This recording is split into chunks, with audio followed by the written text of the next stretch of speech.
Сонымен, достық жайлы сөйлесейік. Сіздің шынайы достарыңызды қалай анықтауға болады? Сіз оларға жаман жаңалық айта аласыз. Олар мұқият тыңдап алады. Неге қарапайым жерден қателік кетірдің? Неге осындай жағдайға жеттің деп ешқашан айтпайды. Тіпті өз өмірлерінде бұдан да қиын жағдайын айтып, әңгімені басқа жаққа бұрмаламайды. Сіз оларға шынымен де өміріңіздегі қиындықтарды айта аласыз. Достарыңыз тыңдаса, бұл өте тамаша. Ең қызықтысы, міне сіз оларға қуанышты хабар айтып бөлісе аласыз, және олар сіз үшін қуанатын болады. Бұл айналаңызды анықтаудың жақсы әдісі болып табылады.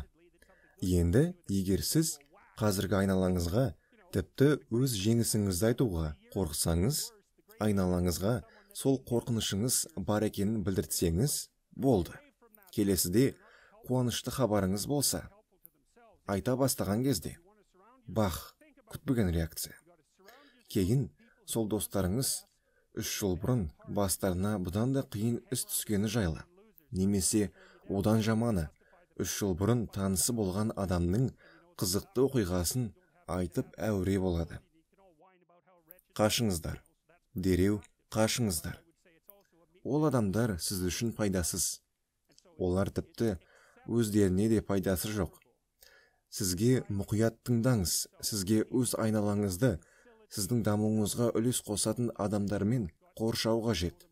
Әрине, өзіңізді артқа тартатын адамдармен өзіңізді қоршап, оларға септігіңіз тиіп қалар. Себебі, олар баяғыдан бері төменде, деңгей бойынша.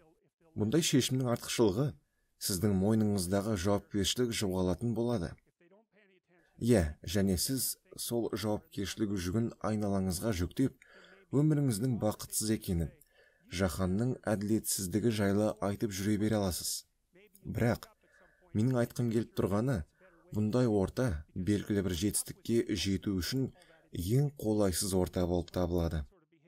Өз айналаңызды дамуыңызға, жетістікке жетуіңізге септігін тигізетін адамдармен қоршау қажет. Сіз айтуыңыз мүмкін. Мен олармен бұрыннан бері сөйлесіп жүрмін. Мен оларды көп уақыт бойы білемін. Бірақ олардың кішкене жолдары болмай жүр. Олар пайдасыз адамдар санатына жатпайды. Олай болмаса, бұл қатынастың мәніне сіз оларды жинап не істемексіз? Егер олар сізді тыңдап, жарқын болашағыңызға пайдасын тигізсе, керемет. Ал егер мән бермей, бір қателікті қайта жасай беріп, өзгеріс болмаса, бұл қиын жағдай емес пе?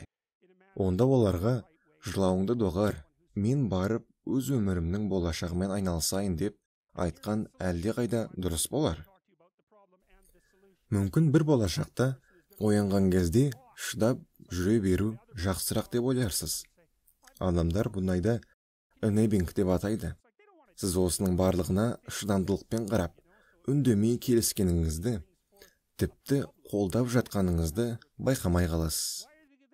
Бірақ мен сіздерге айтайын дегенім, бұндай идея дұрыс емес.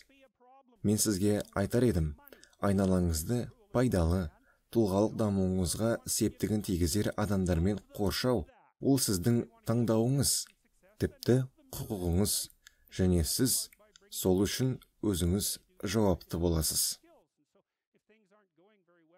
Назарыңызға рахмет.